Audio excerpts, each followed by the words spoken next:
arkadaşlar, Peri Örgü Evi YouTube kanalıma hoş geldiniz. Ben Eriş Pembe. Sizlerle bir yaşa uygun bir erkek bebek yeleği çalışacağız. Erkek bebek yeleği diyorum ama uygun renklerle kız bebeklere de olacak bir model. Örgümüze yaka kısmından başlayacağız. Yaka kısmında ayrımları tarif ederken yine yaka düşürme çalışması anlattım. Roba kısmını tamamladıktan sonra beden kısmına modeli uyguladım.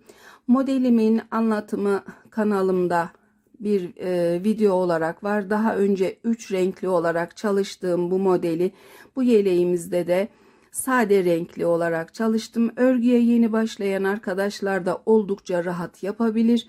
İç yüzü de gayet güzel. Modeli de örmesi kolay ve çok çabuk böyle örülen bir model. 4 tane düğme kullandım yeleğimde. Başka böyle malzemesi yok. Oldukça kolay yapacağınız bir örgü oldu. Yapmak isteyen arkadaşlara kolay gelsin diyorum. Hep birlikte başlayalım. Örgümüze başlıyoruz arkadaşlar. 2 yumak ipimiz var. İpimizin markası Kartopu Baby One, 100 gram, 250 metre. Anti peeling bir ip. Beyaz olduğu için renk no önemli değil. Şişimizde 3 numara misinalı şiş kullanacağım. Ben eli sıkı olan arkadaşlar 3,5 numara kullanabilir. Misinalı şiş sevmeyenler düz şiş kullanabilir. Şişimin milimini de bu şekilde yazıyla gösteriyorum. Şişimize 77 ilmek atarak başlayacağız. 77 ilmeğimi atıp hazırladım ben. Bir de arkadaşlar örgümüzün kenar bantlarında bir son ilmek işi tarif edeceğim.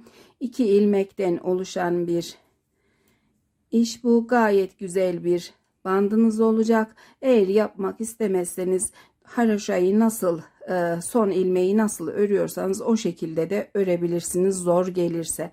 Arabalı yeleğimde kullandım ben ve çok güzel oldu. Diğer yönlerinde dikiş gelecek yönlerde ise normal haroşa dönüşü yaptım. Başlıyoruz şimdi.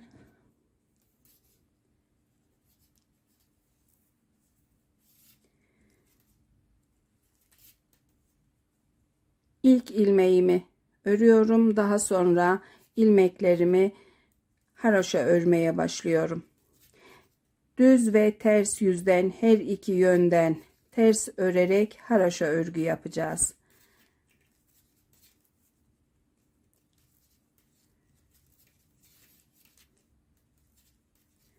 Sıra sonunda bu kısımda uygulayacağımız bu bant ilmek işini tarif edeceğim. Şimdi bu yöne doğru 7 ilmek kalana kadar ilmeklerimi örüp tamamlıyorum.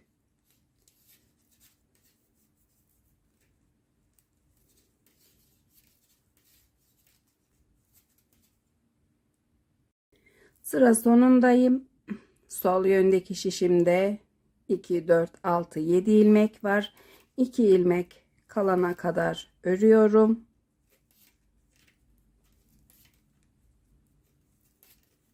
İki ilmek kalınca örmeden sağ yöndeki şişime bu 2 ilmeği takıyorum. Daha sonra düz yüze dönüyorum. Örmeden aldığım bu 2 ilmeği şişime taktığım ilmeği tekrar sağ yöndeki şişime takıp ikisini birlikte örüyorum. Yerleştiriyorum. Daha sonra şişimin üzerine bu düz yüzden ters yüze doğru bir ilmek doluyorum. Doladıktan sonra diğer ilmekleri haroşa örüyorum. Sağ yönde işlemimiz bu kadar arkadaşlar. Düz yüzde sağ yöndeyiz. İlerliyorum. Sıra sonunda yine 7 ilmek kalınca diğer yöndeki bu 2 ilmeklik işi de tarif edeceğim. Bu kısımda tekrar devam ediyoruz. Sıra sonundayız. Yine sıra sonunda 2, 4, 6, 7 ilmeğimiz var. 2 ilmek kalana kadar örüyorum.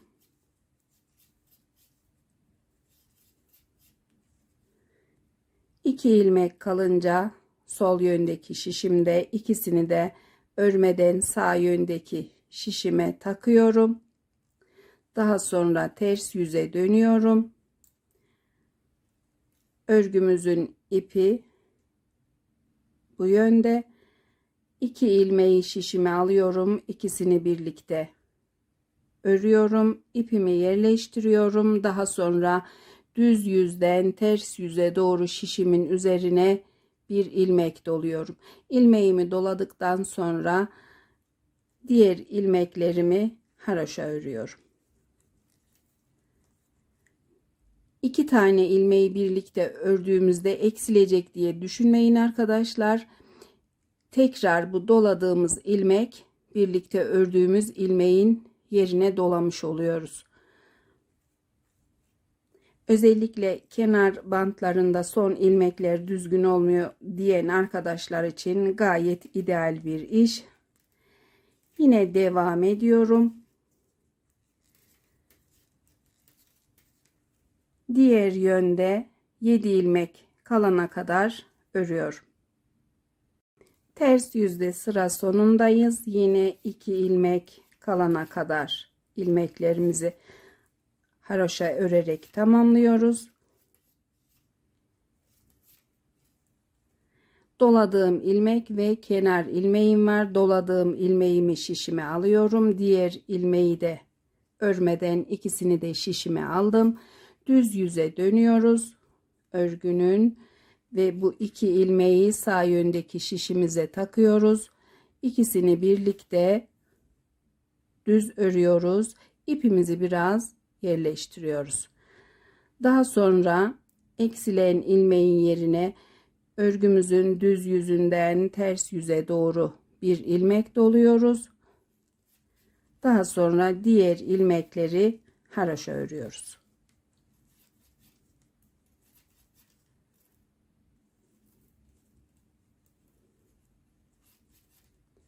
Sıra sonunda tekrar sol yöndeki bu ilmek dolama ve örme şeklini tarif edeceğim. 7 ilmek kalana kadar devam ediyorum.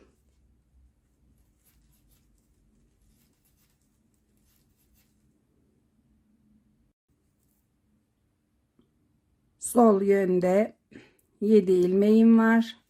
İlmeklerimi haroşa örüyorum. 2 ilmeğim kalana kadar.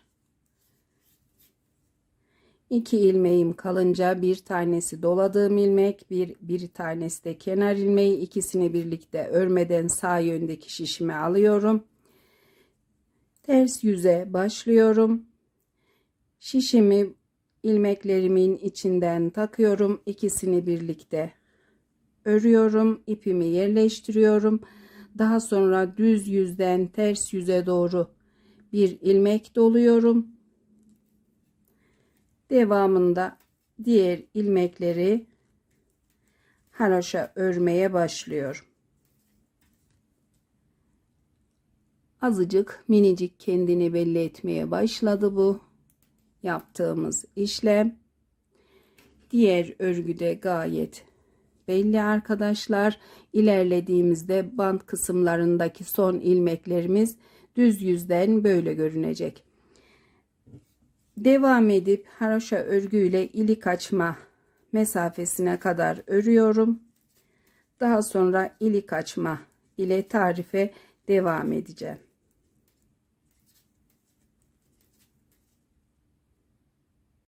Yaka bandında şimdi ilik açacağız arkadaşlar. Örgüyü başladığımız ipimiz sağ yönde, sol yönde ters yüzdeyiz. Ters yüzde 1 2 3 4 çizgi, 4. çizgi haroşayı yapıyoruz. Düz yüzde 1 2 3 çizgi haroşamız var. Sol yöndeki şişimizde 2 4 6 7 ilmeğimiz var. 7 ilmekten oluşan bir bandımız olacak. Bir ilmek daha örüyorum. 6 ilmek kalınca 2 ilmeği şişime birlikte alıp ikisini birlikte örüp bir tanesini kesiyorum. Kalan 4 ilmeği örüyoruz. İkisi haroşa, diğeri bir tanesi doladığımız ilmek, bir tanesi de kenar ilmeği. 2 sırada açıyorum ben ilik yerini. Birinci sırayı yaptık, ikinci sıradayız. Yaptığımız bu kenar işini ikisini birlikte örüyorum. Bir ilmek daha doluyorum. Şişimin üzerine doladığım ilmekten sonra bir, iki ilmek daha örüyorum. 4 ilmek olunca sağ yöndeki şişime bu kısımda ikisini birlikte örerek kestiğim ilmeğin yerine bir tane doluyorum. Devam edip ilmeklerimi haroşa örüyorum. Kanalımı takip eden arkadaşlar biliyordur ilik yerimi. 2 sırada açarım. Hep böyle gayet güzel, düzgün bir ilik yeri olur. Daha sonra tüm düğmelere de uyumludur arkadaşlar. Küçücük görünüyor ama daha sonra düğmemizi böyle kullandığımızda ben çok beğeniyorum ilik yerini. O yüzden hep 2 sırada açıyorum. Devam ediyorum. Düz yüzden sıramı tamamlıyorum.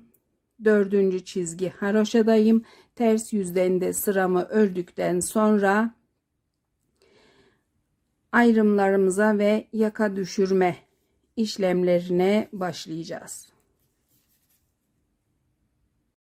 Yaka bandında sıralarımızı tamamladık arkadaşlar. 1 2 3 4 çizgi örgü ördük. 77 ilmeğimizin kol ve beden ayrım sayıları şu şekilde: 14 ilmek ön için ayırdım. Devamında 2 ilmek artma yerleri için, 10 ilmek kol için, devamında 2 ilmeğimiz var artma yeri için. Arkası için 21 ilmeğimiz olacak. Yine devamında 2 ilmek artma yeri, ikinci kol 10 ilmek, 2 ilmek artma araları, 14 ilmek ikinci ön parça için. Toplamda 77 ilmeğimizin dağılımı bu şekilde. Yazıyla da yazdım. Önler 14 ilmek, kollar 10 ilmek, arkası 21 ilmek, artma araları 8 ilmek. Ayraçlarımı takıp hazırladım. Şimdi sayarak ilk sıramızı yapacağız. Ayraçların hizasındaki 2 ilmeğin sağına ve soluna artmalar ekleyeceğiz. 1 2 3 4 tane ayraç takılı, 8 ilmeğin artma yerleri olarak hesapladıktan sonra 8'er ilmek her düz yüzde artacak. Örgümüz ters yüzde, artma yok arkadaşlar. Başlıyoruz. Şimdi bir de sağ yönden ilk sırayı ördükten sonra sol yönde ilk yaka düşürme işini, kısa satır işini de yapmış olacağız. Bu kısımdaki kenar ilmek işi için ayırdığım 2 ilmeği birlikte örüyorum. Yerleştiriyorum. Şişime düz yüzden ters yüze doğru bir ilmek dolayıp devamında bant için 5 ilmek haroşa örüyorum. 2 3 4 5. Kenar ilmeklerimizle birlikte 2 4 6 7 ilmek oldu. 7 ilmek bant ilmeğimiz, devamlı olarak haroşa öreceğiz. Devamındaki 2 4 6 7 ilmeğe ise kısa satır dönüşleri uygulayacağız ve düz öreceğiz. Ön kısımda 14 ilmek olarak söylediğim ilmek toplamda bant ve beden ilmeği, ayrıca 7 ilmek bant ilmeği yok arkadaşlar. Devam ediyorum. 7 ilmekten sonra 1 2 3 4 5 6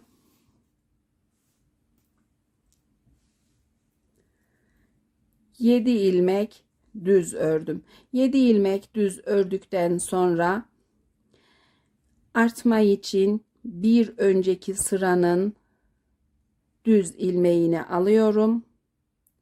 Tekrar gösteriyorum. Bir önceki sıranın düz ilmeğini alıp sol yöndeki şişimize attık. Bu ilmeği içinden düz örüyoruz. Bir ilmek artma eklemiş oldum. Sarı ayracımın hizasındaki 2 ilmeği ters örüyorum arkadaşlar. Bu ilmeklerimiz roba boyunca düz yüzde ters, diğer yüzde düz örülecek. 2 ilmekten sonra yine artma ekleyeceğiz. Artma için sol yöndeki şişimizin ilmeğinin alt sırasından ilmeğimi alıyorum. Şişimin üzerine atıyorum ve ilmeğimi düz örüyorum. Kol içinde bir tane artma eklemiş oldum. Devamındaki ilmeği düz örüyorum. 1, 2, 3, 4, 5, 6, 7, 8, 9, 10 ilmek kol ilmeğini örüp tamamladım. Pembe ayracın hizasında 2 tane ilmeğimiz var. Bu ilmeklerimizi ters öreceğiz ama öncesinde kol için tekrar artma ekleyeceğiz. Artma için yine bir önceki sıranın ipini alıp şişimize takıyoruz. Daha sonra ilmeğimizi içinden düz örüyoruz. Kol için 2 ilmek artma ekledik. Bir tane de ön için ekledik. 2 ilmeğimizi ters örüyoruz. Daha sonra arkası için artma ekleyeceğiz. Artma için yine bir önceki sıranın ilmeğin bir tanesini katına alıp şişime atıyorum. Daha sonra bu ilmeği düz örüyorum. Devamındaki ilmeğimi de düz örüyorum ve arka ilmekleri için ayırdığım 21 ilmeği devam edip örüyorum. Saymama gerek yok. Ayraca kadar öreceğiz. Çünkü sayıp kontrol ettim.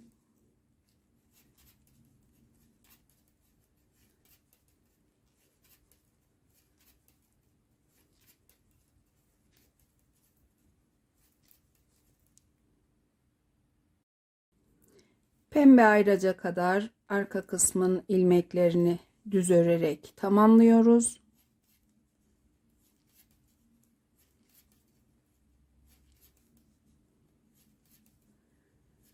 Pembe ayracın hizasına gelince yine arka kısım için artma ekleyeceğiz. Artma için bir önceki sıranın ilmeğinden taktık şişimizi, taktığımız ilmeği düz ördük. Daha sonra ayracın hizasındaki 2 ilmeği ters örüyoruz. Kol için artma ekleyeceğiz. Yine bir önceki sıranın hizasından sıradan artmamı alıp şişime attım ve düz ördüm. Daha sonra kol ilmeklerini düz örüyorum. 10 ilmeğimiz var. Artmalarla birlikte 12 ilmek olacak.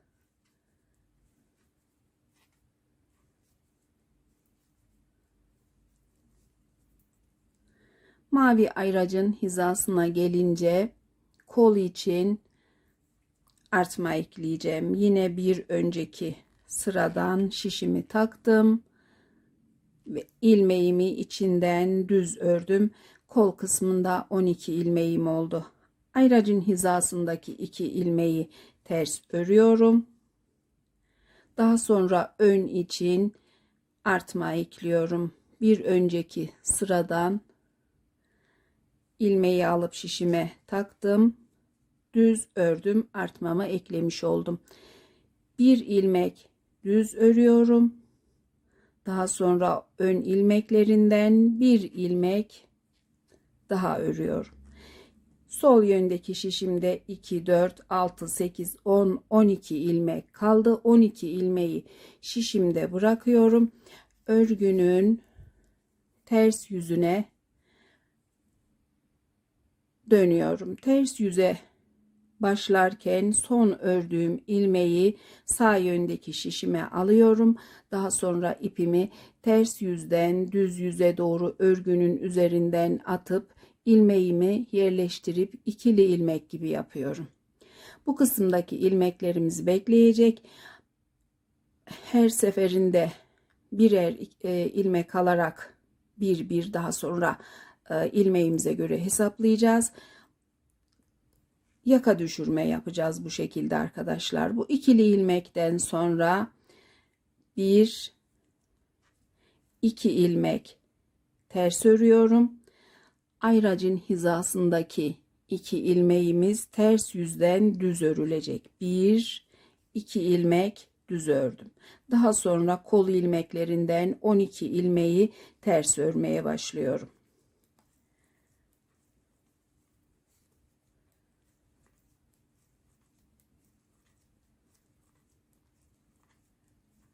Düz ilmeklere gelince düz ilmeklerimiz kendini belli edecektir. Zaten artma ilmeğimizi de ördük. Düz ilmeklerdeyiz. Ters yüzden yine 1 2 düz ilmek örüyorum. Arka kısmın ilmeklerini ters örmeye başlıyorum. 21 ilmeğimiz vardı. 23 ilmek oldu artmalarla. 23 ilmeği de ters örüyoruz.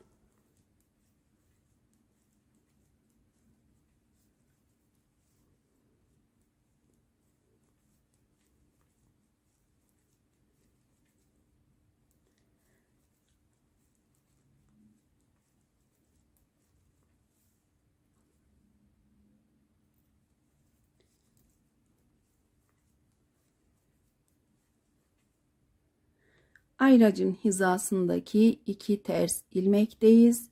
Ters yüzden bu ilmeklerimizi düz örüyoruz. 1 2 ilmek. Daha sonra kol ilmeklerinden 12 ilmeği ters örüyoruz. 1 2 3 4 5 6 7 8 9 10 11 ve 12 ilmek. 12 ilmekten sonra yine ayracın hizasındayız. 2 tane düz ilmek örüyoruz.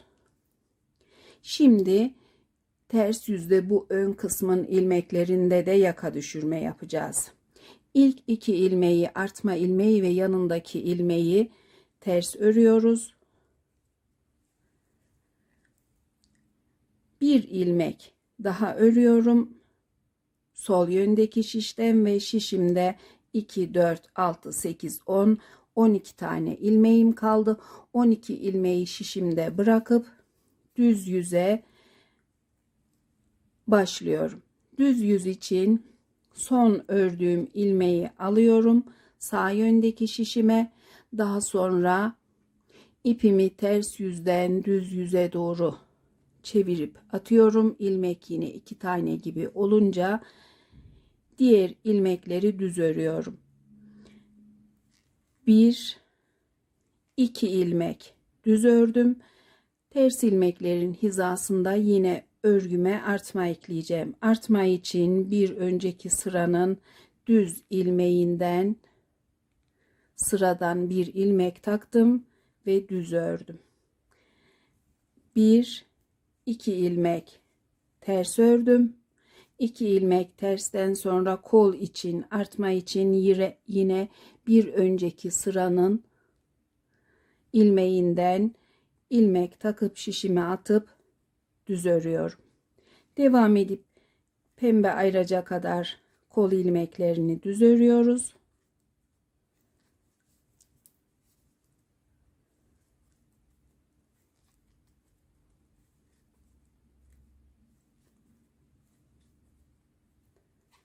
Tamamladık. Ters ilmeğe gelince 2 ters ilmeğimize yine artma ekleyeceğiz. Artma için bir önceki sıranın ilmeğinden ilmek takıp düz ördük.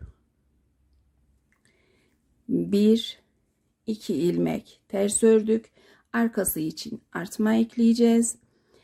Bir önceki sıradan ilmek alıp şişimize atıyoruz. İlmeğimizi düz örüyoruz, artma ilmeğini. Devamındaki arka kısmın ilmeklerini de düz örerek devam ediyoruz. Bir de artma kısmındaki yaptığım işlemi biraz denedim arkadaşlar. Önce göstermek aklıma gelmedi. Artma yerlerindeki görüntümüz bu şekilde olacak. Ters yüzden de görüntüsü böyle. Gayet güzel bir artma. Devam ediyorum. Arka kısmın ilmeklerini düz örüyoruz ters ilmeklere kadar.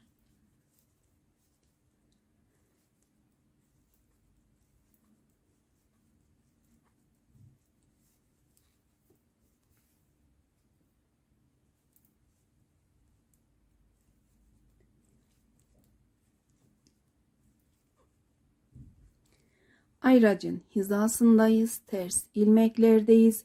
Arkası için artma eklemek için bir önceki düz sıranın hizasından ilmeğimizi taktık. Düz ördük. 1 2 ilmek ters ördük. Daha sonra kol artması için bir önceki düz sıradan ilmek alıp şişimize attık.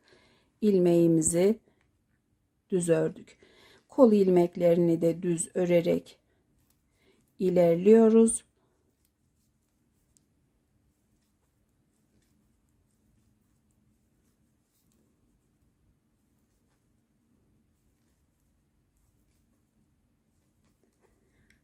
Yine artma yerlerindeki ters ilmekteyiz. Bir önceki sıradan artma ilmeğini şişime aldım, taktım ve düz ördüm. 1 2 ilmek ters ördüm. Ön için artma eklemek için bir önceki sıranın düz ilmeğinden şişime alıp sol yöndeki şişime takıp düz örüp artmamı ekledim. Daha sonra ilmeklerimi düz örüyorum. 1 2 ilmek düz ördükten sonra yaka düşürme yaptığımız ilmekteyiz. Kendini belli eder bu ilmeğimiz, ikili gibi. Bu ilmeğimizi şişimizi soldan sağa doğru içinden takıyoruz. İlmeğin bu kısımdan içinden takıyorum. Düz örüyorum ve yerleştiriyorum. Devamında ön kısmın ilmeklerinden bir ilmek daha düz örüyorum. Şişimde 2 4 6 8 10 11 ilmeği örmeden bırakıp ters yüze, örgünün ters yüzüne başlıyorum. Son ördüğüm ilmeği şişime alıyorum. Daha sonra ipimi ters yüzden düz yüze doğru atıp yerleştiriyorum. İlmeği çift ilmek gibi yaptıktan sonra ilmekleri ters örüyorum. 1 2 3 4 ilmek ters ördükten sonra düz ilmeklerin hizasındayım. 1 2 ilmek düz örüyorum. Daha sonra kol ilmeklerini ters örüyorum. Ters yüzden tariflik bir durum yok arkadaşlar.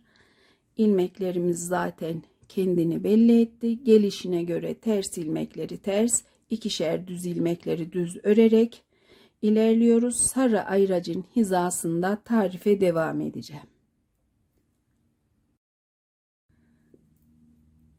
Sarı ayracın hizasındayım.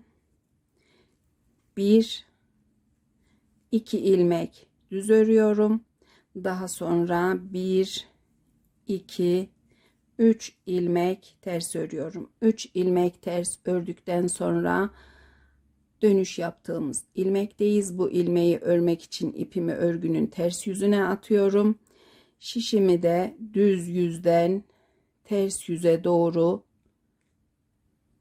soldan sağa doğru ilmeğin içine takıyorum arkadaşlar. Tekrar göstereyim. Şişimi soldan sağa doğru ilmeğin içine taktım. İlmeği dikkatlice kaydırmadan, kaçırmadan ters örüp ipimi biraz yerleştiriyorum. Daha sonra sol yöndeki ilmeklerden bir ilmek daha örüyorum. Şişte 2, 4, 6, 8, 10 ilmeği bırakıyorum.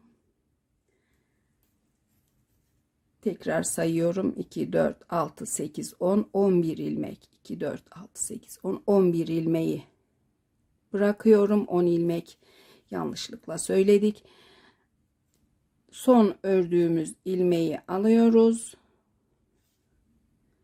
İpimizi ters yüzden düz yüze doğru atıp daha sonra ilmekleri düz örüyoruz.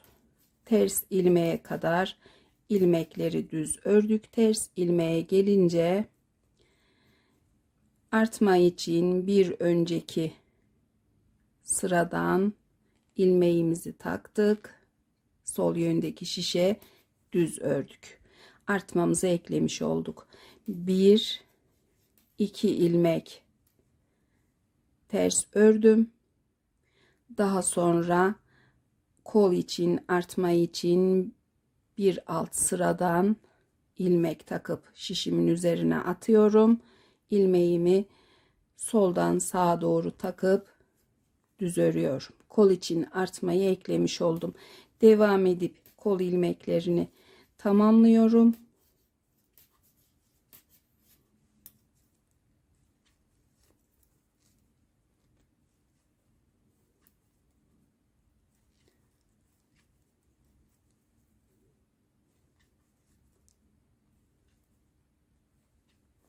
Ters ilmeklere gelince yine kol için, artma için bir önceki sıradan ilmeğimi taktım. Şişime düz ördüm. 1 2 ilmek ters ördüm. Arkası için, artma eklemek için bir alt sıradan şişime ilmeğimi alıp şişime attım ve düz ördüm. Devam ediyorum.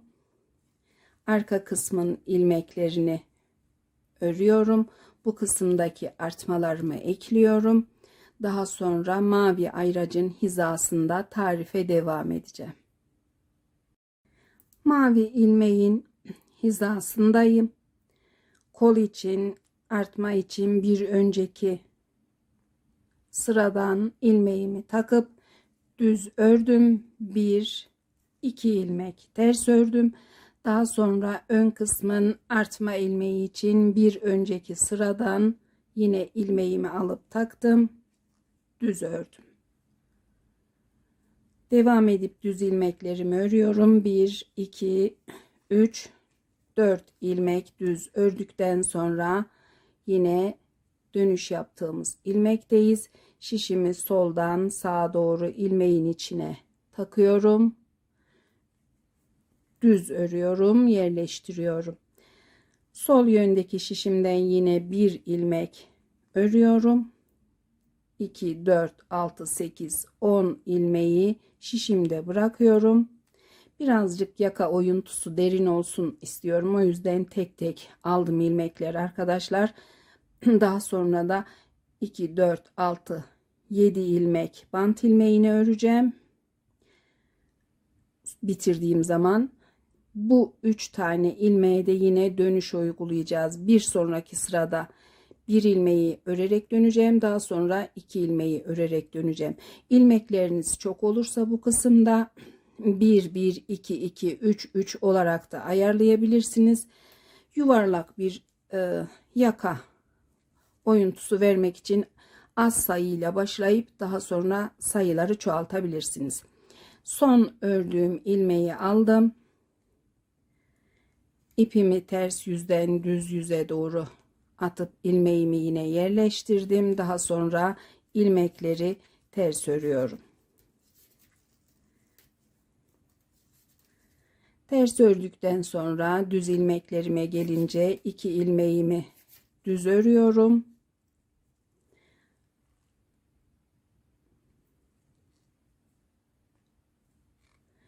Bu kısmı düzelteceğim. Ters yüzden ilmeklerimi ters örerek sarı ayracın hizasında devam ediyorum.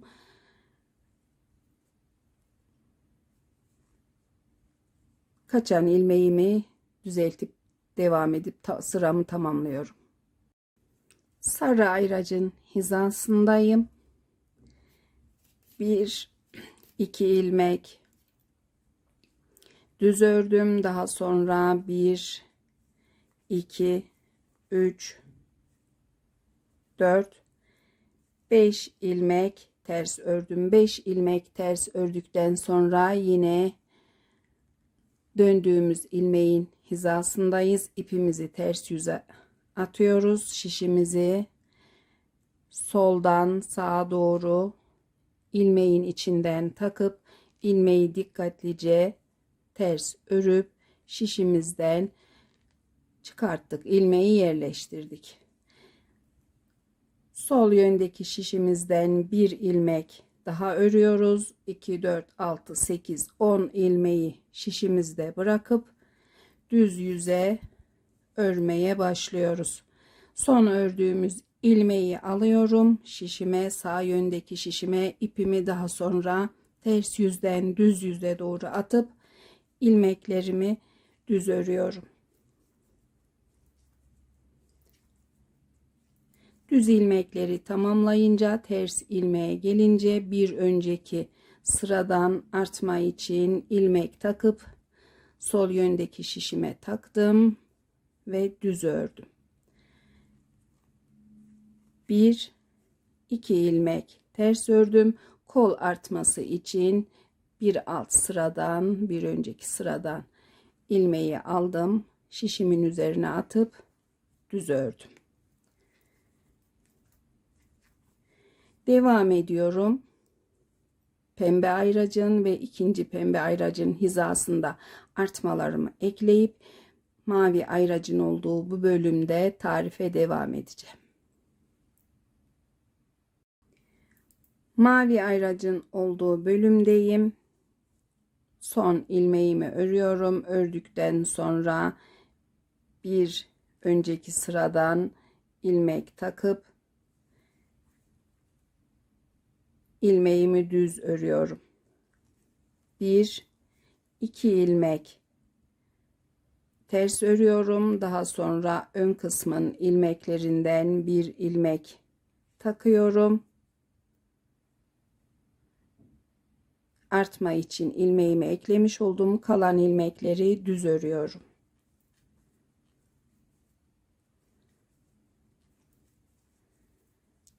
Yine ikili ilmeğimize gelince şişimi soldan sağa doğru takıp düz örüyorum. Örgümden 2 4 6 8 10 ilmeğimden bir tane daha ilmek örüyorum. Kalan 2 4 6 8 9 ilmeği şişimde bırakıyorum. Ters yüzü örmeye başlıyorum. Son ördüğüm ilmeği alıyorum şişime. İpimi ters yüzden düz yüze doğru atıp ilmeğimi yerleştiriyorum. Daha sonra ilmekleri ters örüyorum.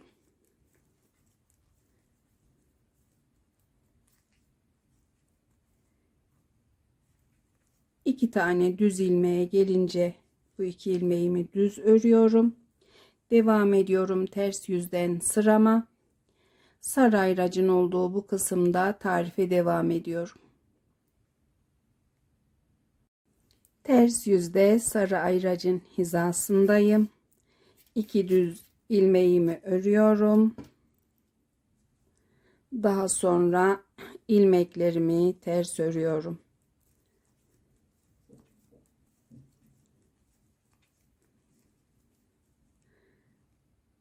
Dönüş yaptığım ilmeğe gelince şişimi düz yüzden soldan sağa doğru takıyorum. İlmeğimi kaçırmadan ters örüp yerleştiriyorum. Daha sonra diğer yönde 2, 4, 6, 8, 10 ilmekten bir tane daha örüyorum. 9 ilmeği şişimde bırakıyorum. Örgünün düz yüzüne örmeye başlıyorum. Son ördüğüm ilmeği sağ yöndeki şişime alıp ipimi ters yüzden düz yüze doğru atıp ilmeklerimi ters ilmeklere kadar düz örüyorum.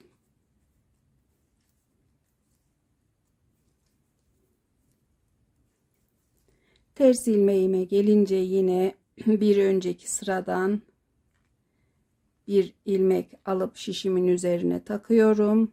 Düz örüyorum.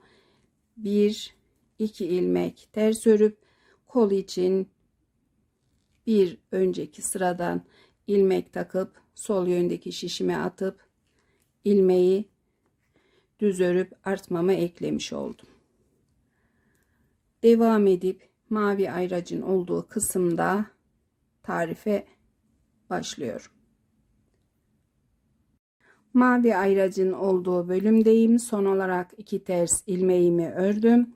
Ön kısım için bir önceki sıradan ilmek alıp şişime takıp artmamı ekledim. Daha sonra ilmeklerimi düz örüyorum. 1 2 3 4 5 6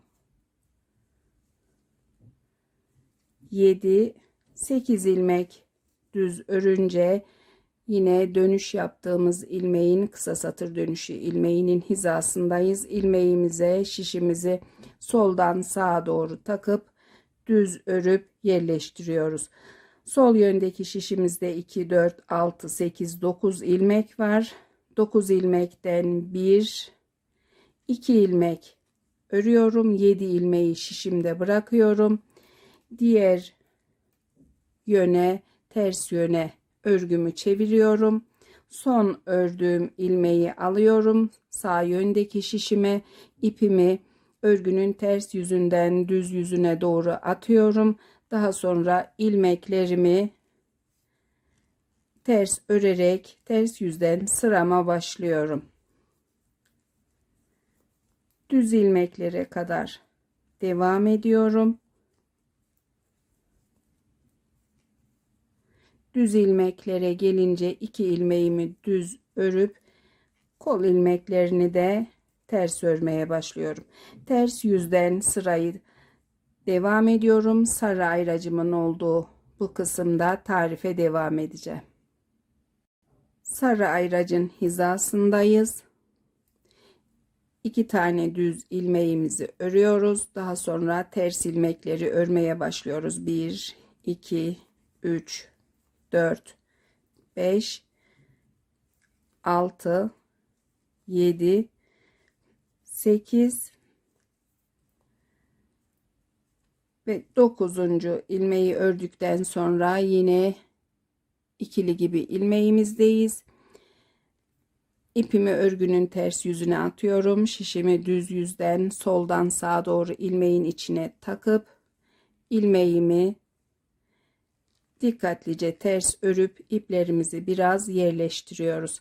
Daha sonra sol yöndeki şişimizden 7 ilmeği bırakıp 2 ilmeği ters örüyoruz. 1 2 ilmek. Sol yönde sadece bant ilmeklerimiz kaldı. Diğer seferde bu ilmekleri de örüp tamamlayacağız. Düz yüze çeviriyoruz örgüyü. Son ördüğümüz ilmeği alıyoruz. İpimizi örgünün düz yüzüne doğru atıyoruz. Daha sonra ilmeklerimizi düz örerek ön kısmın ilmeklerini örüyoruz.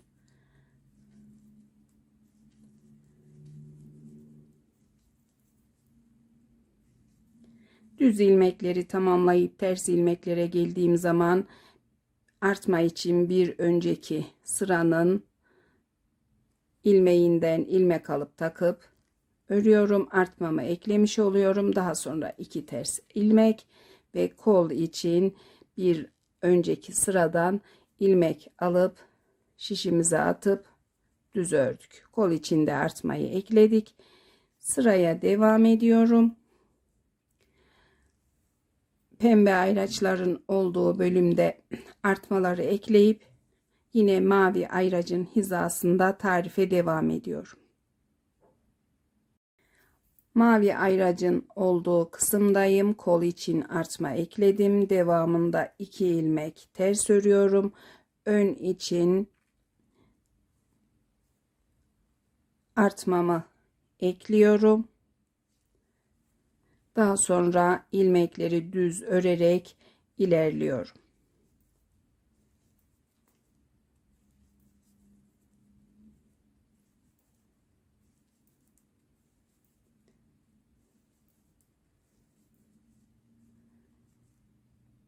Kısa satır dönüşü ilmeğine gelince şişimi soldan sağa doğru takıp ilmeğimi düz örüyorum. Tamamladım bu kısımdaki işlemi. Şişimde 2, 4, 6, 7 ilmek bant ilmeğim var. Bant ilmeklerimi haroşa örüyorum.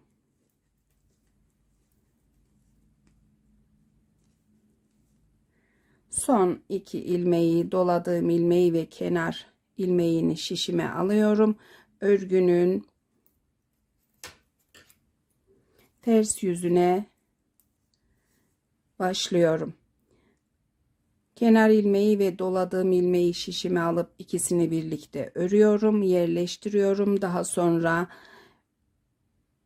düz yüzden ters yüze doğru şişimin üzerine bir tane ilmek doluyorum. 5 ilmeği haroşa örüyorum.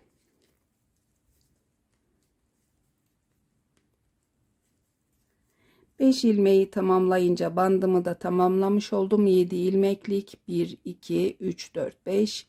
Daha sonra ön kısmın ilmeklerini ters örmeye başlıyorum. Ters yüzden sırama devam ediyorum. Diğer yönde sarı ayracın hizasında yine tarif yapacağım. Ters yüzde sarı ayracın olduğu hizadayım. 2 düz ilmeğimi örüyorum. Daha sonra ilmeklerimi ters örmeye başlıyorum. 1, 2, 3, 4, 5, 6, 7, 8, 9, 10, 11 ve 12 ilmek ördüm. 12 ilmekten sonra yine yaka düşürme yaptığımız ilmekteyiz. İpimizi örgünün ters yüzüne atıyoruz. Şişimizi düz yüzden ters yüze soldan sağa doğru takıp bu ilmeğimizi dikkatlice ters örüp yerleştiriyoruz. Devamındaki kalan ilmeklerimizi de örüp sırayı tamamlıyoruz.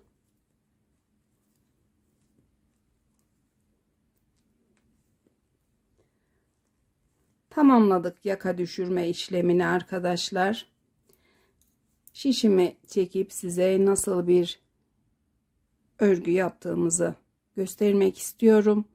Diğer yönde de yakamız böyle.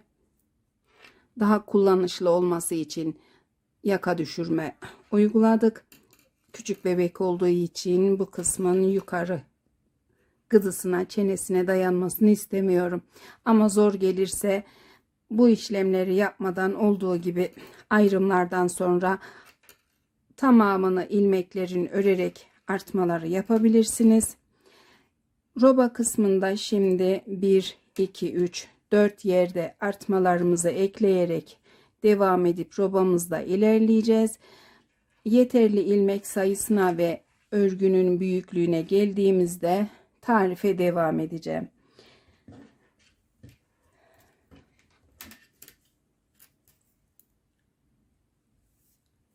Devam edip örgümüzü, robamızı tamamlıyoruz.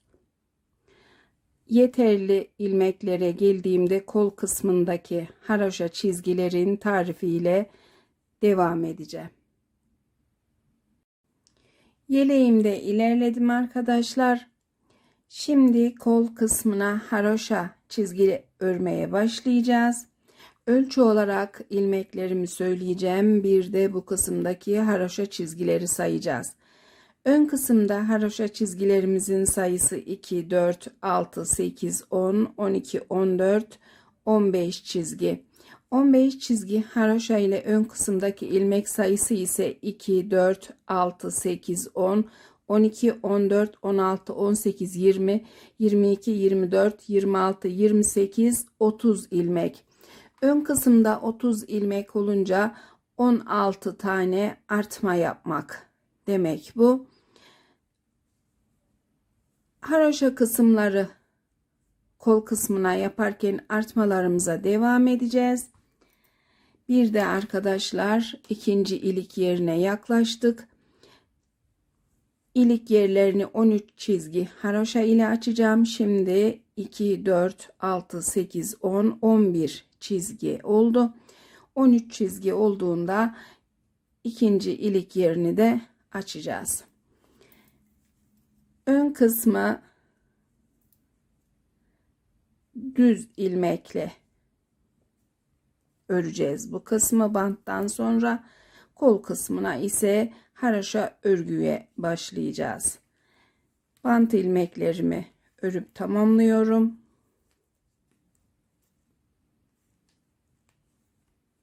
Daha sonra düz bölümdeki ilmekleri düz örüyorum. Kol kısmına kadar hızlıca yapacağım.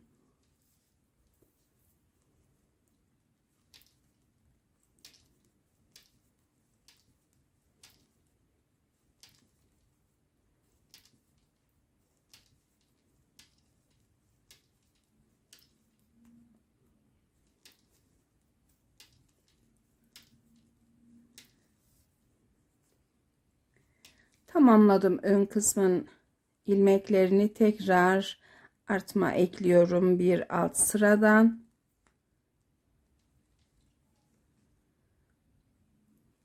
İki ters ilmeği örüyorum. Devamında kol için artma ekliyorum bir alt sıradan. Eklediğim artmayı haroşa örüyorum. Diğer ilmekleri de haroşa örgüye dönüyorum. 4 çizgi haroşayı tamamlayacağız. Daha sonra kol ilmeklerini kapatma tarifi ile devam edeceğiz. İkinci ilik yerini unutmuyoruz. Yeleğimizin robasında kol kısmında haroşa çizgileri tamamladım arkadaşlar. Şimdi mezura ile ölçü vereceğim. Bir de ilmekleri sayarak ölçü vereceğim size. Yaka kısmından robamıza ölçtüğümüzde robamızın uzunluğu 12,5 santim. İlmek sayılarımızda kol kısmını kapatacağımız için kol kısmını sayıyorum ilk önce. 2, 4, 6, 8, 10, 12, 14, 16, 18, 20, 22, 24, 26, 28, 30, 32, 34, 36, 38, 40, 42, 44, 46, 48, 50 ilmek. 50 ilmeğimiz var kol kısmında. Ön kısmında ise 2, 4, 6, 8, 10, 12, 14, 16, 18, 20, 22, 24, 26, 28, 30, 32, 34 ilmeğim var. Bu iki ilmeği öne ve kola saymadım arkadaşlar. Haroşa çizgilerde ön kısımdan saydığımız zaman 2, 4, 6, 8, 10, 12, 14, 16, 18, 19 tane haroşa çizgimiz var. Şimdi ön kısmı öreceğiz. Artmamızı ekleyeceğiz. Kol kısmında artma eklemeyeceğiz artık. Kol ilmeklerini kapatacağız çünkü. Başlıyorum ön kısmı örmeye.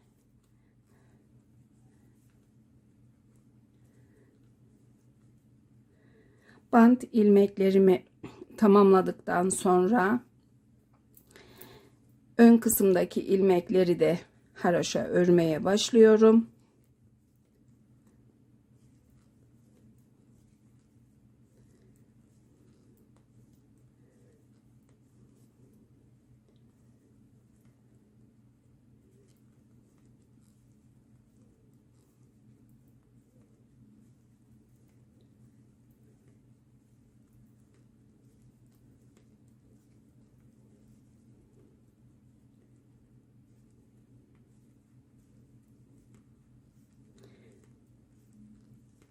Devam ediyoruz.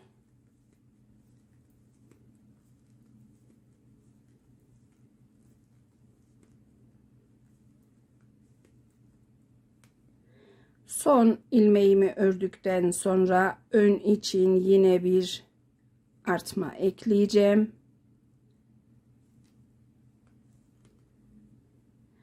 Bir önceki sıranın ilmeğinden alıp şişime atıp bu ilmeğimi de haroşa ördüm.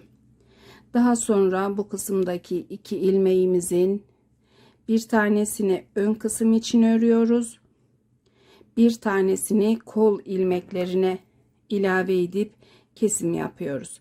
Onun için şişimde şimdi tekrar sayayım: 2, 4, 6, 8, 10, 12, 14, 16, 18, 20, 22, 24, 26, 28, 30, 32, 34, 36 ilmeğim oldu. 36 ilmek ön sayımız. Bir tane ilmek alacağız bu kısımdan, son ördüğümüz ilmeğin içinden ipimizi yerleştireceğiz. Daha sonra ilmeklerimizi kapatmaya başlayacağız. İlmeklerimizi kapatmak için bant kısmındaki gibi bir iş yapacağız.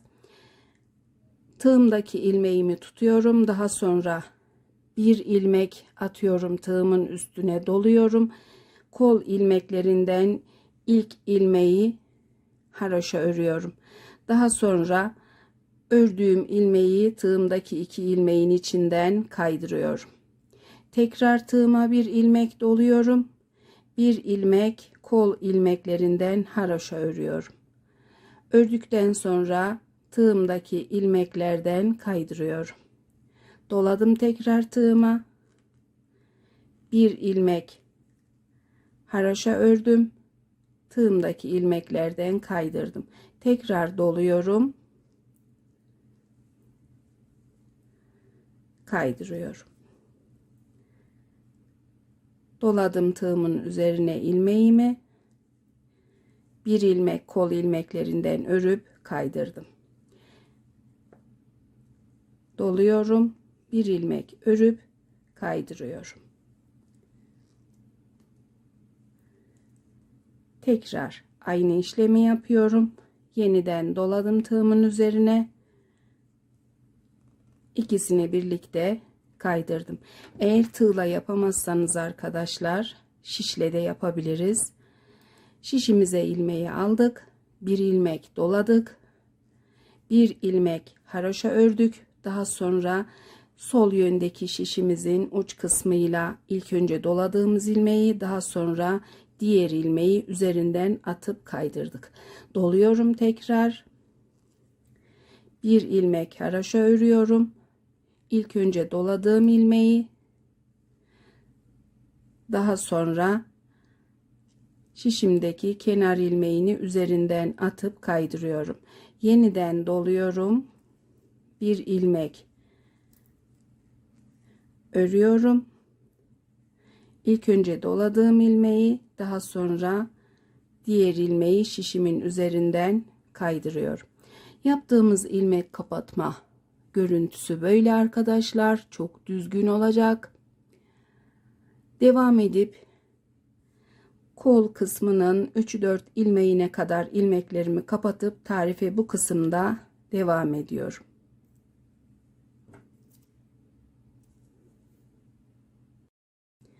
Kol ilmeklerinde ilerledim.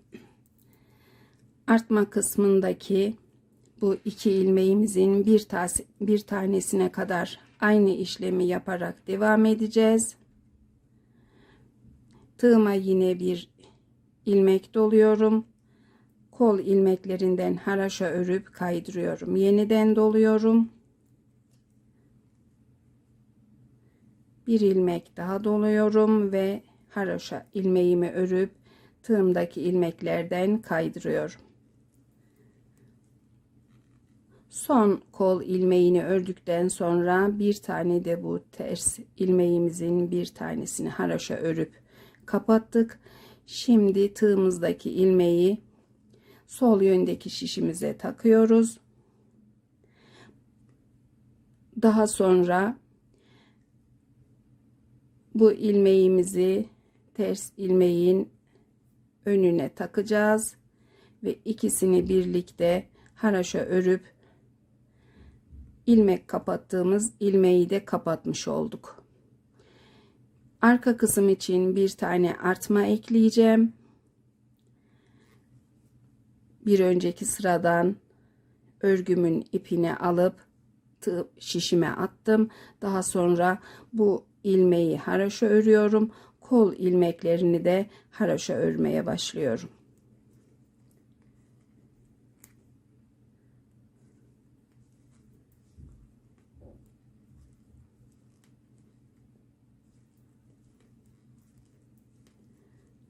Arka kısımdaki ilmekleri haraşo örerek bu kısma ilerleyeceğim. Son artmamı da ekledikten sonra size ilmek sayısı söyleyeceğim arkadaşlar. Arka ilmeklerinde sona yaklaştım. Son kalan ilmeklerimi örüyorum. Son ilmeğimi ördükten sonra bir alt sıradan bir ilmek takıp arkası için bir ilmek artma daha ekledim. Daha sonra 2 tane olan artma yerindeki ilmeğimizin de bir tanesini örüp arka kısmın ilmeklerine ilave ettik. Sayıyoruz şimdi ilmeklerimizi. 2, 4, 6, 8, 10, 12, 14, 16, 18, 20, 22, 24, 26, 28, 30, 32, 34, 36, 38, 40, 42, 44, 46, 48, 50, 52, 54, 56, 58, 60, 62, 64, 65 tane ilmeğimiz var arka kısımda. Şimdi ikinci kol ilmeklerini de kapatacağız. Yine ilmeğimizi tığla kapatacağız. Yapamayanlar şişle yapabilir. Eğer zorlanırsanız normal şekilde de kapatabilirsiniz. Son ilmek ördüğüm son ilmeğin içinden tığıma yine bir ilmek alıyorum, yerleştiriyorum. Daha sonra tığımın üzerine bir ilmek doluyorum. Tekrar yapıyorum. Şiş görüntünüzü kapatmasın. İlmeğimi aldım. Daha sonra tığımın üzerine bir ilmek doladım. Kol ilmeklerinden önceki bu düz ilmeği, bu yönde de ters olan ilmeği örüp kol ilmekleriyle birlikte kapatıyorum. Daha sonra yine tığımın üzerine bir tane ilmek dolayıp kol ilmeklerinden örüp kaydırıyorum. Tığımdaki ilmeklerden kaydırıyorum. Yeniden bir ilmek haraşo ördüm. Aynı şekilde kaydırdım. Doluyorum tığımın üzerine. Kol ilmeklerinden bir ilmek haraşo örüp tığdaki ilmeklerden kaydırıyorum.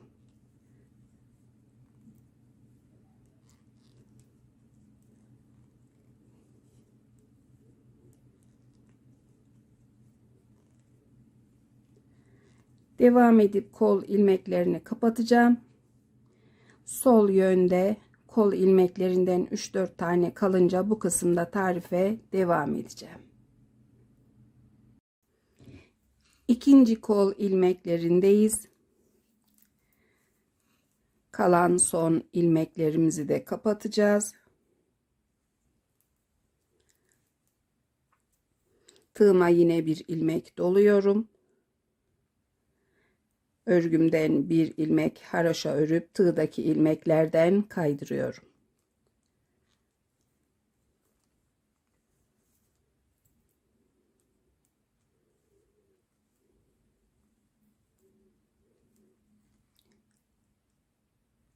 İki tane bu kısımdaki ters ilmeğimize gelince bir tanesini örüp kol ilmekleriyle kapatıyoruz.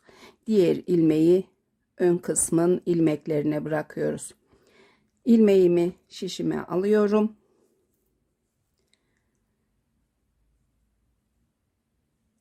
Bu iki ilmeği birlikte öreceğim. Ters ilmeği öne alıyorum. İlmek kapattığım, kol ilmeğini kapattığım ilmeği diğer sıraya takıyorum. Daha sonra ikisini birlikte şişime alıp haroşa örüyorum. Yerleştiriyorum. Bir ilmek tersi ördükten sonra bir önceki örgünün sırasından ilmek takıp artmamı ekliyorum. Artmamı da haroşa ekliyorum. Düz örerek yanlış yaptım az önce. Haroşa örüyoruz arkadaşlar. Daha sonra diğer ilmekleri de haroşa örüyoruz.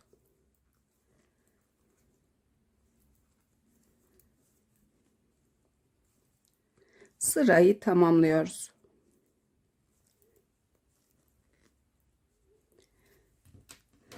Örgümüzde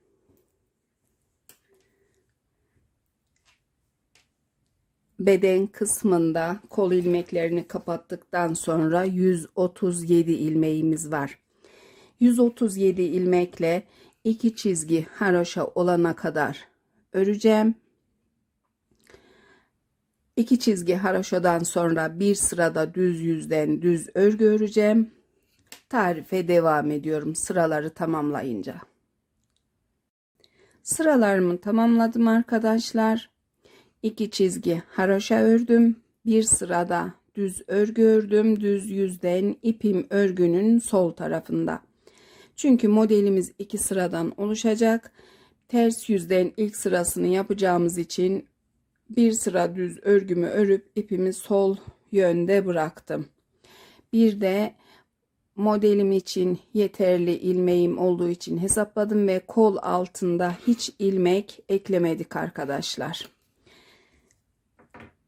Toplayan bir model değil, açan bir model. O yüzden ilmek ekleme yapmadık.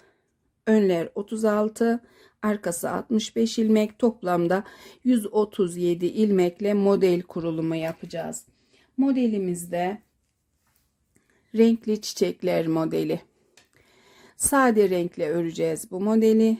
Sade renkle yapmak isteyen takipçilerim için hazırladım. Modelimiz 2 sıradan oluşacak arkadaşlar. 3 ilmekten yapılan bir model. Oldukça kolay, bir de çok çabuk ilerleyecek.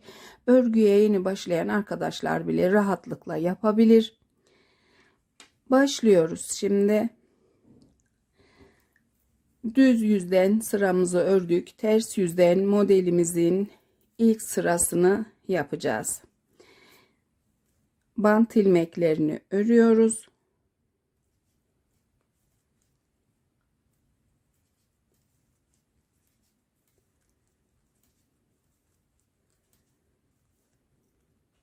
Bant ilmeklerinden sonra ters yüzden tüm ilmeklerimi ters örüyorum.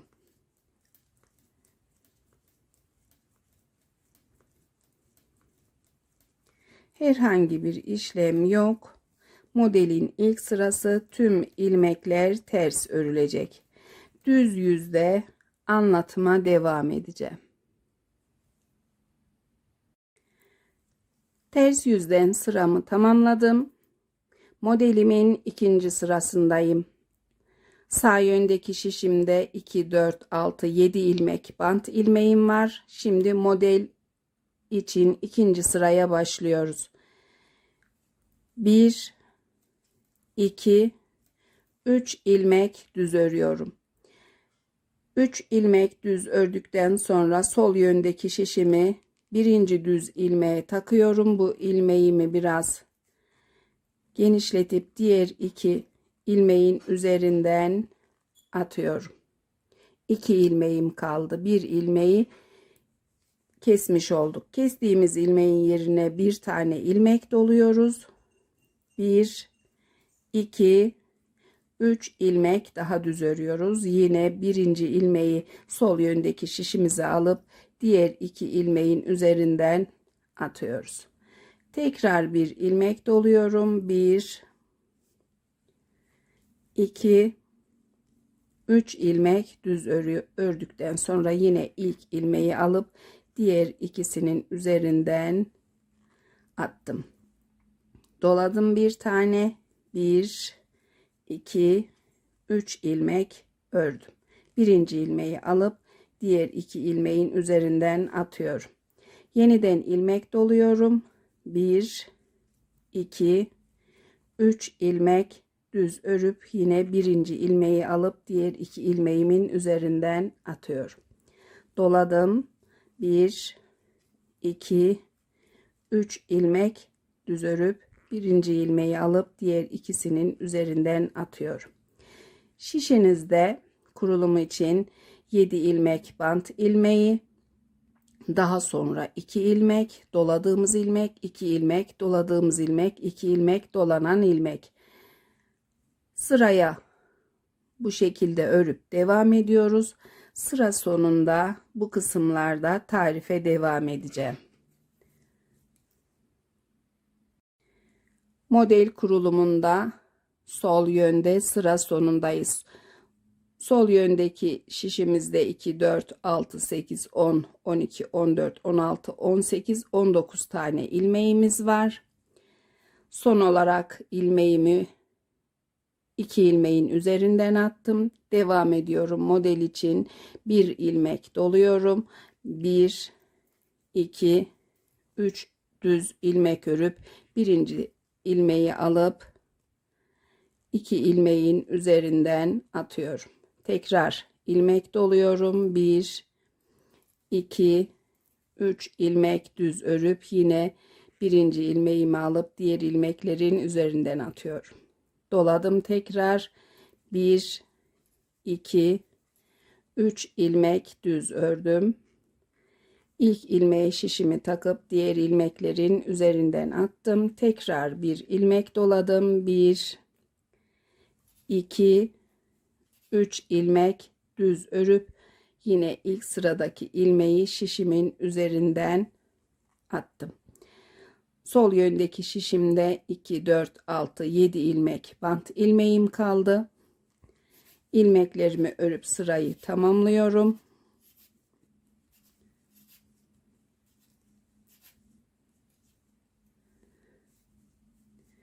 Model kurulumunu başladığımız gibi bitirdik arkadaşlar. 3 ilmek örüp model kurmuştuk. Yine 3 ilmek örüp daha sonra bant ilmeklerini ördük. Modelimizin ikinci kurulumunda modelimizin yerini değiştireceğiz. Şimdi ters yüze dönüyoruz. Bant ilmeklerini örüyorum.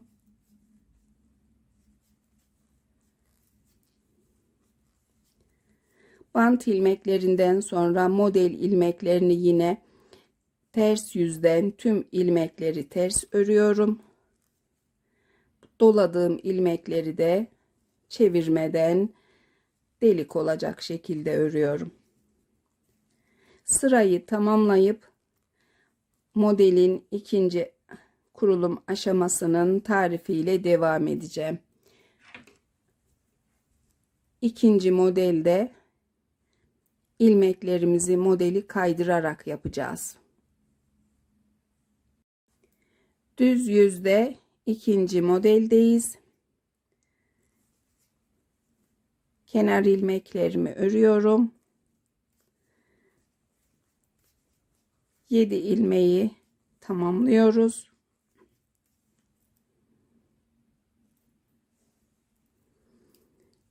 Modelimiz için bir ilmek düz örüyorum. Bir ilmek düzle başlıyorum bu modelin aşamasına. Bir ilmek doluyorum. Devam edip 1 2 3 ilmek düz örüp birinci ilmeği alıp diğer ilmeklerin üzerinden atıyorum. Bu kez yapacağımız bu modelimizi doladığımız ilmeğin üzerine getirdik. Dolayacağımız ilmeği de ilmek attığımız 2 ilmeğin ortasına doluyoruz. Doladım ilmeğimi 1 2 3 ilmek düz örüp birinci ilmeği ikisinin üzerinden atıyorum. Tekrar bir ilmek doluyorum. 1 2 3 ilmek düz örüp birinci ilmeği diğer ilmeklerin üzerinden atıyorum. Modelimiz sola doğru verev şekilde oluşacak. Tekrar ilmek doluyorum. 1 2 3 ilmek düz örüp diğer ilmeklerin üzerinden ilk ilmeği attım. Yine bir önceki modelde ilmek attığımız 2 ilmeğin ortasına ilmeğimi doluyorum.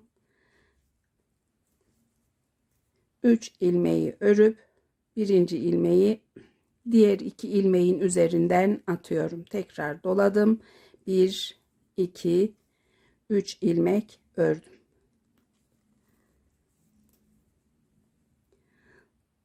Sırama devam ediyorum. Sıra sonunda yine bu kısımda sıra sonunu tarif edeceğim. Sıra sonundayız. Son olarak yine ilmeğimi 2 ilmeğin üzerinden attım. Bir ilmek doluyorum.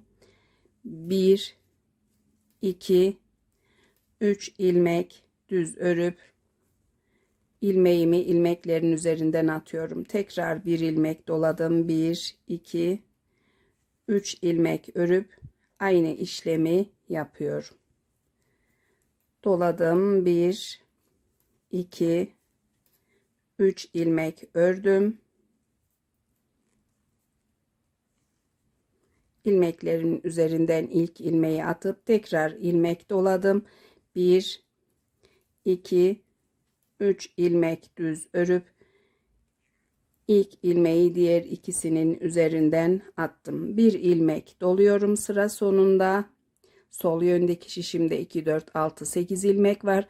7 ilmek bant ilmeği, bir ilmeği de modele örüp model sırasını tamamlayıp daha sonra bant ilmeklerini örüyoruz.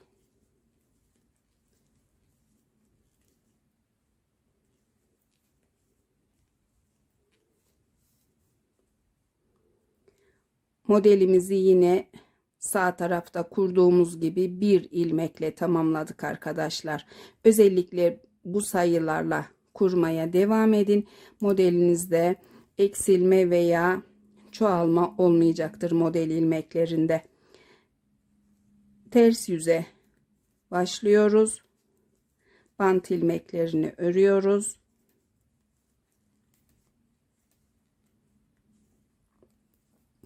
Daha sonra model ilmeklerini ters örmeye başlıyoruz.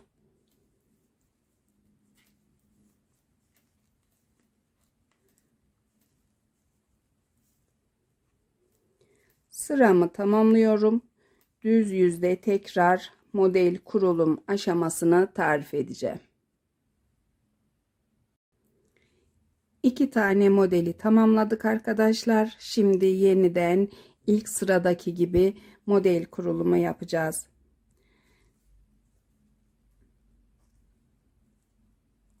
Bant ilmeklerini örüyoruz.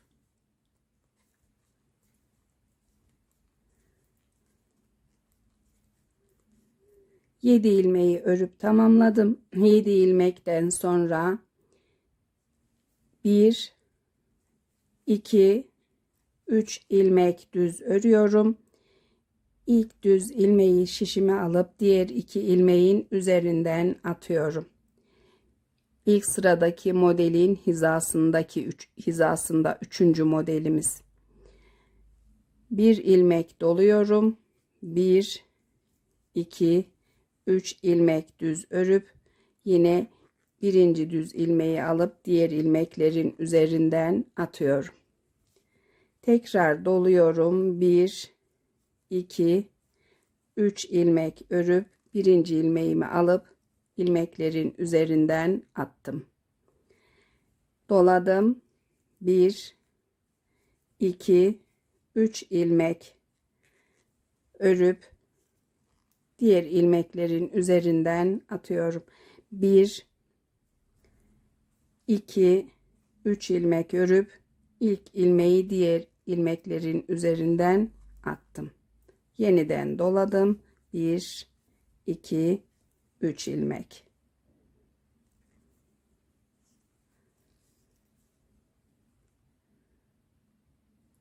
Takip ederken ilmeklerinizi aynı sayıda ördüğünüzde asla şaşma olmayacaktır. 2 ilmeğin bu kısımdaki üzerinden ilmek attığımız 2 ilmeğin ortasına doladığımız ilmek denk gelecek. 3 ilmeğimiz de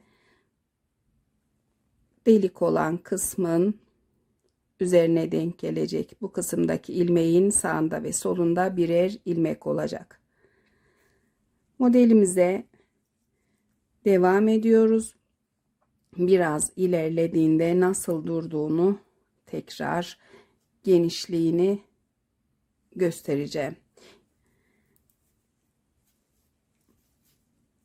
Devam ediyoruz. Modelimizde biraz ilerledim arkadaşlar. Düz yüzden görüntüsü, ters yüzden de görünüşü. Böyle katladığımız zaman da beden kısmına göre genişliği uyumlu. Devam edip şimdi modelli olarak öreceğiz. Yeterli uzunluğa geldiğinde size model sayısı ve mezura ile ölçü vereceğim.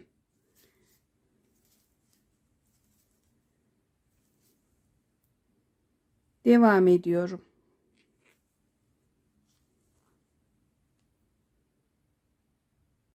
Yeleğimde beden kısmında ilerledim. Modelli kısmı tamamladım. Şimdi size modelleri sayarak bir de mezura ile ölçerek ölçü vereceğim. Sayıyoruz bu kısımdan modellerimizi 1, 2, 3, 4, 5, 6, 7, 8, 9, 10, 11, 12, 13, 14, 15, 16, 17, 18, 19, 20, 21, 22, 23, 24, 25, 26, 27, 28, 29, 30, 31, 32 tane model yaptık. 32 modelle örgümüzün yüksekliği de 18 santim arkadaşlar. 18 santimle model örmeyi bırakıyoruz. Tüm ilmeklerimizi haroşa örgüye dönüyoruz. Haroşa çizgilerimi tamamlayıp ilmeklerimi kapatıyorum. Daha sonra yeleğimin tam ölçüsünü vereceğim.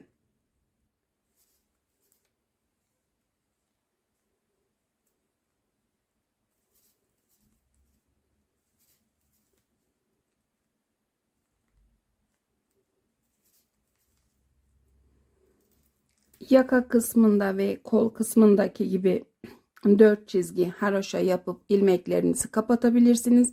Ben bir sıra fazla yapacağım. 5 çizgi haroşa yapıp ilmeklerimi kapatıyorum. Tamamladım yeleğimi arkadaşlar. İkinci ipimi bu kısımda bağladım. İplerimizi bağlarken haroşa kısmın hizasında bağlayalım ki gizlemesi kolay olsun. Size göstermek için bu düğümümü ip bağladığım kısmı gizlemedim. Şimdi ölçülerini vermek istiyorum. Yeleğimin büyüklüğü 1 yaş arkadaşlar. Beden genişliği 24 santim. Kol altından uzunluğu 20 santim.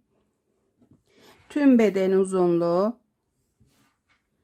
32 santim.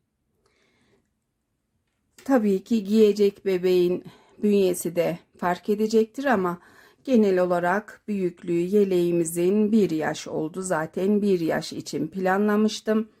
Tarifimizin de sonuna geldik. Beni izlediğiniz için çok teşekkür ediyorum. Yapacak arkadaşlara kolay gelsin.